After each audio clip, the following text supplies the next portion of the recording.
जो तोते की तरह परमार्थ की बातें याद कर लेते हैं और लोगों के बीच में बैठ करके वही परमार्थ की बातें करते हैं, पर जीवन में कभी एक श्वास भी परमार्थ में व्यतीत नहीं करते। ये बड़े महापुरुषों की बातें हैं। एक श्वास परमार्थ में, एक सेकंड भी समाहित चित्त होकर अपने आराध्य देव में नहीं डूबे और लंबी लंबी भाषण परमार्थ के सीख के और वो बोलते हैं। ऐसे का जीवन सत्य का साक्षात्कार करने के लिए जो मिला था उससे वंचित हो जाता है। ये जो प्रवचन करना है बहुत खतरनाक खेल है, बहुत जहरीला खेल है। ये उपदेशक बनना, प्रवचन करना, ये बहुत खतरनाक खेल है। ये बिना ब्रह्मबोध संपन्न महापुरुष के इस खेल से बच नहीं सकता, क्योंकि सबसे घातक घातक प्रहार इसमें होते हैं और वो बड़े मीठे होते हैं। बाहर से इतने सुहावने लगते हैं कि अपने आप गर्दन कटवा लो, ऐसे सुहावने घातक अस्त्र फेंकती माया इसमें। सम्मान, प्रतिष्ठा, यश, कीर्ति, भोगों की बाहुल्यता, जगत की प्रियता, जो परमार्थ का पूर्णतया अपहरण करने में समर्थ है, प्रवचनकर्ता को ये सब मिलते हैं। अगर वो ब्रह्मबोध संपन्न नहीं है, भगवदानंद में डूबा या भगवदानंद की प्रबल व्याकुलता से युक्त नहीं है, तो मारा जाएगा, पक्का मारा जाएगा। कुछ नहीं रह जाएगा अंदर परमार्थ, केवल बाहर परमार्थ का स्वांग नाटक रह जाएगा।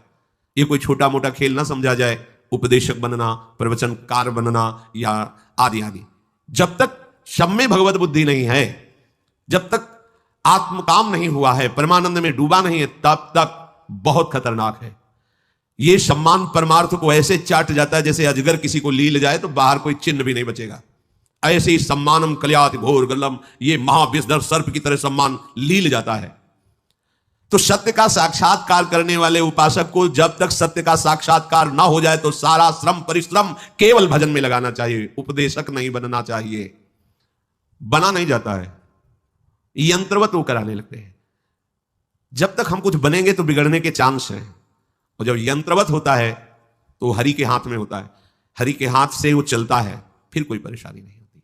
वो मूकम करोति वाचालम पंगुम लंघयते गिरिम यत् कृपातम हम वंदे परमानंद माधवम। वो बुलवावें जैसा करवावें, अब उनके ऊपर हाथ बात है, अपने को नहीं बनना। ये जो तोते की तरह शास्त्रीय बातें सीख करके बोलकर अपनी प्रतिष्ठा और सम्मान, इनसे साधना ही नहीं बन सकती भगवत प्राप्ति की। बहुत सावधान रहना, बहुत सावधान रहना। जो हम सत्संग में बातें, शास्त्रों में बातें सुनते हैं, उनको हमें अपने जीवन में उतारने की चेष्टा करनी है। जीवन में अगर जो हम बोल रहे हैं वो नहीं है हमारे जीवन में, तो इसी को पाखंड कहते हैं, दंभ कहते हैं। दूसरों से कहें सत्य बोलो और दिन भर प्रपंच बोलते रहे, झूठ बोलते रहे। हाँ, त्याग मार्ग में चलो और दिन भर भोगों का चिंतन करते, इसी को पाखंड कहते हैं, इसी को नाटक, दंभ कहते हैं।